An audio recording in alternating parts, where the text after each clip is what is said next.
Hi, my name is Max Gaffin. I am one of Eastside's features editors, Hi, I'm Brielle Lampf, and I'm one of the Eastside Opinions editors.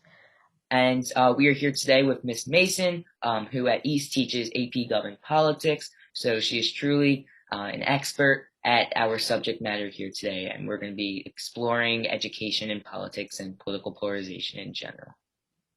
Thank you for Okay. having me. Just to start, how do you ensure that your students get the entire outlook on American politics and do not develop any biases through any influence that you could or may influence, insert into your lessons? So when presenting the information to the kids, it's very fact-based driven. So for instance, January 20th was the inauguration day of President Joe Biden. That's pretty factual.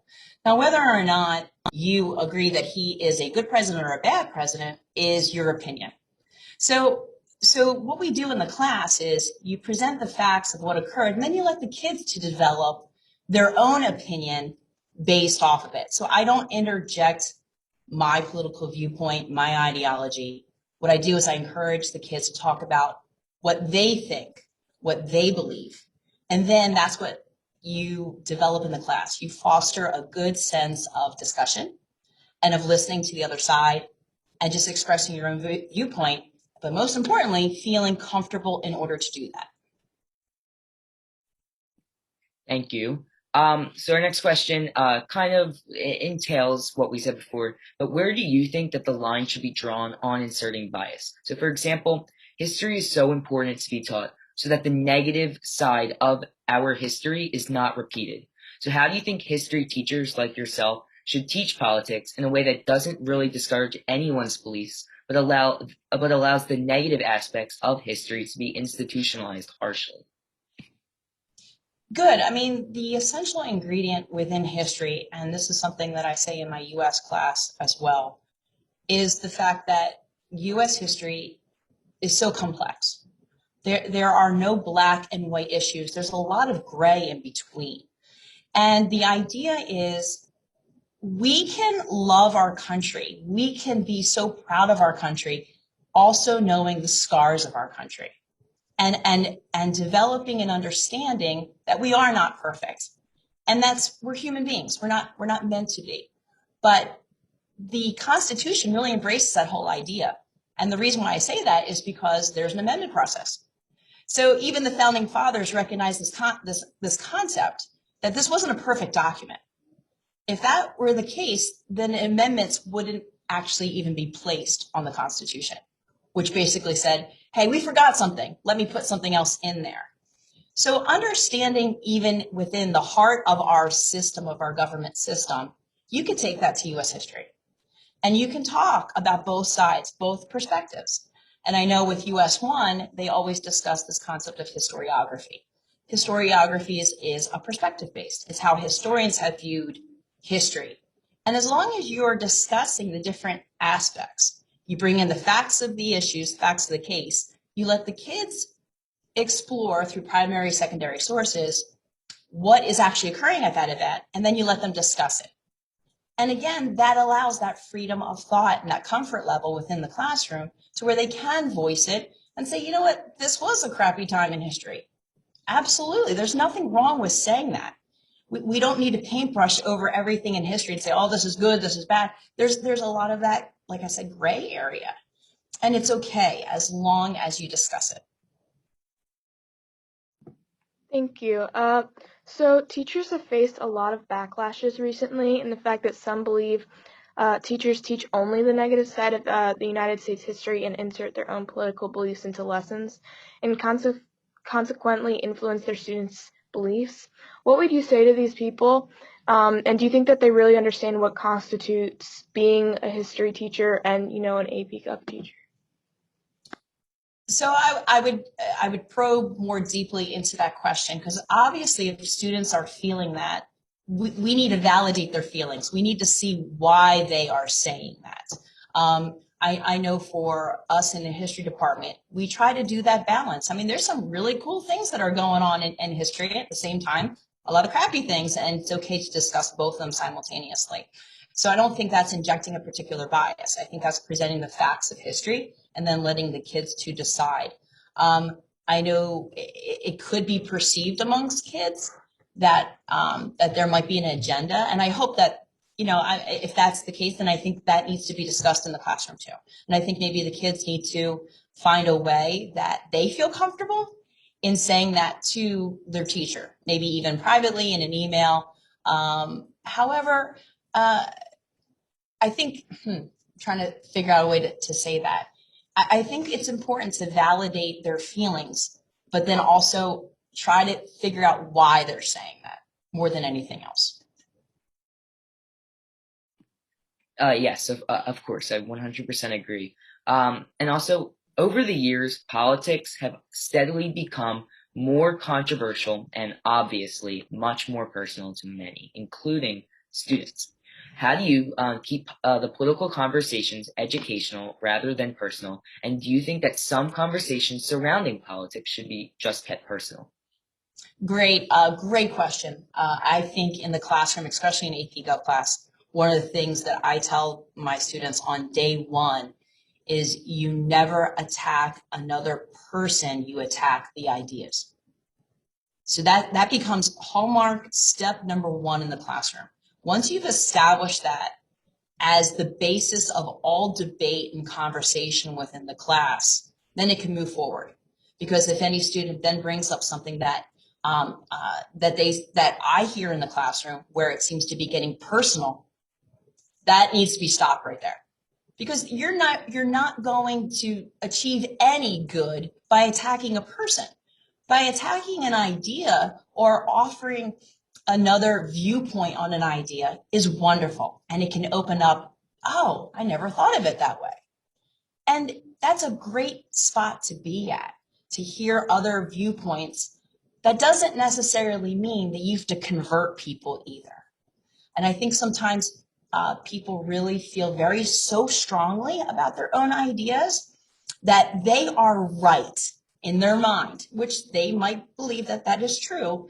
However, that doesn't give you the right to then shove that down someone else's throat. You voice your opinion, let them hear it, and that's kind of a good thing right there. It's kind of like your parents when they talk to you. Sometimes you might not agree with what they're saying at that point. They might have regulations. They might say, hey, you got to be in by a certain time, or I'm taking your cell phone away. And you get really kind of angry with them. You disagree with their decision. However, maybe a year or two later, you look back and say, you know what? I was abusing that. I should have had my cell phone taken away, or I should have had some restrictions, or I did violate the rules and I did come in later. So it's always good just to bring up different viewpoints and to listen to someone else, because you just never know at what point that's going to be grasped or internalized or recognized a little bit later. But from the hallmark of this course is always, teaching an AP Gov class, you are going to have very strong conservatives, you're going to have very strong liberals. And I love that. That's my favorite part of this class, is the fact that kids are going to have an intellectual debate about conservative values versus liberal ideas. And as long as we're not attacking the person, then this is wonderful, because you need to hear what the other side is. Because then you could just acknowledge it and say, okay, I see your viewpoint on laissez-faire economics. I disagree. I think the government should have more of a role. And then you leave it at that, and you're still friends. And that's really what it's supposed to be. Thank you. So you kind of already touched on this, but are there any other ways that we can, as students, administrators, teachers, can ensure a politically safe and collaborative and comfortable environment? Yeah, I feel that the environment in the classroom has to be welcoming. I think it's for the teacher to set a tone that discussion is welcomed, even if there's disagreements in the classroom, and to embrace the uncomfortable aspects sometimes. And for students, I'm going to say the exact same thing, but on the level of sometimes your ideas might be challenged, sometimes your thoughts might be pushed to a new level, and embrace that. And it's okay. But again, it's not this conversion that has to occur. Sometimes just simply listening to someone else's side is enough. And it might not change you. You might say, I'm still laissez-faire, government intervention. I don't want the government involved. And that's okay. But it's the idea that you're still just listening. And as long as we listen, we can progress and we can solve anything as a nation. We don't always have to give in to the other side. We just have to listen and acknowledge that they have a different viewpoint than we do. In your personal opinion, do you feel that there is a political divide at East? And if so, how can we combat this divide to make sure that everyone just feels comfortable speaking and voicing their opinions? And then also, what do you think causes such a political divide in our country and in our community? Do I think there's a political divide in school? I don't know if it's necessarily political. I think there's a divide of students that see things a different way, not necessarily political, because when you ask some students in school, I'm not sure if they exactly know what a Republican, what a conservative really is. A Democrat, liberal, what do those terms kind of mean? So I'm not 100% sure that there's a great political divide, but is there a lot of emotion? Sure. For teenagers, that's kind of like it fits into the notion of that. And you're developing your own mindset. You're developing your own belief structure. You're getting your ideas from mom and dad and your whole family situation. And then you're bringing it to school and you're hearing different viewpoints. So I would say that there could be a cacophony of sound, but not necessarily just political. Now, do I think that there's a political divide going on currently in the nation? Sure, I think that there definitely is polarization. We see all the statistics that point to that. There seems to be less of a compromise that goes on. I think there's a lot more false information that can be spread because of social media and because of the internet, whereas, in my generation, we didn't have access to that kind of stuff. And if you want to validate your own thoughts, you'll find a website that will do that, which was never the case before, historically speaking. So I think students need to also learn to really develop their own ideas, whatever that is, but by using fact-based, driven-based data. Go to newspapers that have peer review. Go to newspapers that are checked by the mass media in the sense of being legitimate sites. Just spewing hate or spewing ideas off of the internet that's not necessarily substantiated just leads you down to a dark corridor that no one should be in. But unfortunately, it's easier for students to do that today because of the access of information. So it's a great, beautiful thing, but it also leads us to a scary time. It's wonderful that there's so much information, but that's not always credible information. So I will always say to students, again, bring in your ideas, share your ideas, but let's make sure that it is fact-based driven first. And as long as you got those facts, you can have your own opinion. So that would be my answer in regards to that. Yes, there is political division today.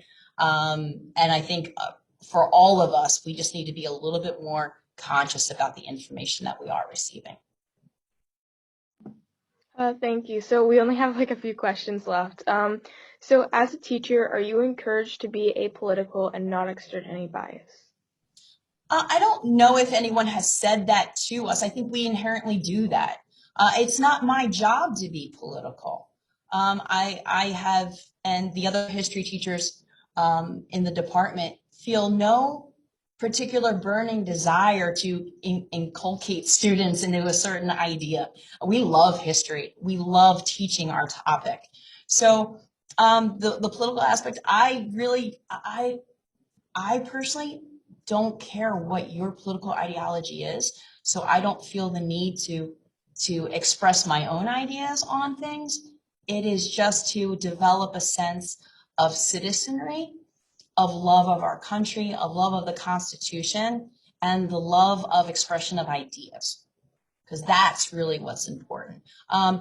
We really respect different viewpoints. That's the beauty of history. And we really try to encourage that within our own classroom and try to be apolitical. And I know I can't speak for all the teachers in the school, but I know for the history department, well, I guess I can't really even say that for everybody. I know I really try to be apolitical. because it's not my job to teach you a certain ideology. It's just to get you to talk about your own and to develop your own. Yeah, so going off that question as well, in a survey that Eastside conducted, and also just from speaking to other students as well, and in addition to all the students who said that teachers should just be teaching unbiasedly, there were some students who felt that teachers should express their concerns, issues, and views with what is going on in the current political atmosphere, especially if such concerns, issues, or views stem from the modern hot topics, pressing humanitarian social justice claims, or unfortunate events that are currently popular in U.S. economy, society, and culture. How do you feel about how would you feel about expressing your views to your students, but in a way that kind of tells more about what is going on? Any type of history class or social studies course really bridges on this basic idea of human rights is citizen rights. And as long as you stay within that realm of supporting those ideas, you can go no wrong. So encouraging the idea that as humans, we need to respect one another and to discuss all aspects of history, current events, and again, having that open willingness to allow for uncomfortable situations that could occur in the classroom, I think would promote that and would make kids feel more comfortable to reach out and talk to you. But basically, human rights are citizens' rights, and as long as you're staying in there, you're fine. Thank you. So we have our last question. So as a history teacher who dives deep into the history of the United States and analyzes American politics, do you believe that there should be restrictions on how teachers like yourself teach politics? Restrictions, that always makes history teachers cringe a little bit, because we all tend to believe in the First Amendment and the belief of free speech. I think we have a conscious obligation to promote healthy discussion. But I think when you get into the realm of restricting speech, that becomes a little bit of a sticky point. Any teacher that's not promoting a healthy environment will be addressed in a certain way. I mean, the administration's not going to accept that, and nor should they. So no teacher should make a kid feel uncomfortable within a classroom. But having that restriction makes me a little bit nervous about what that restriction would be, just as I would want my kids to feel comfortable to say what they feel in my classroom. And I think that should be also the same professional courtesy would be given to teachers as well. Well, thank you so much for meeting with us. I think you really went over some great points and answered all the questions. Really educational and would really aid our package in Great. studying. Thanks, guys. When are you writing this? What is this for?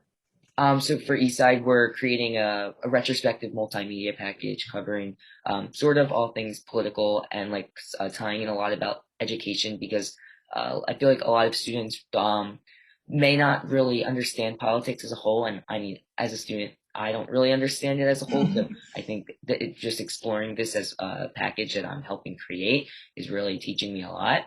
Great. And we're going to be covering our and we're also going to be covering like political polarization because that is a pressing issue in Great. our community. Awesome. And country. Good job and good luck, guys. Thank you so much. Thank you. It was nice meeting you, Brielle, Max. It was nice meeting you. Thank you. Yeah, thanks. See you later.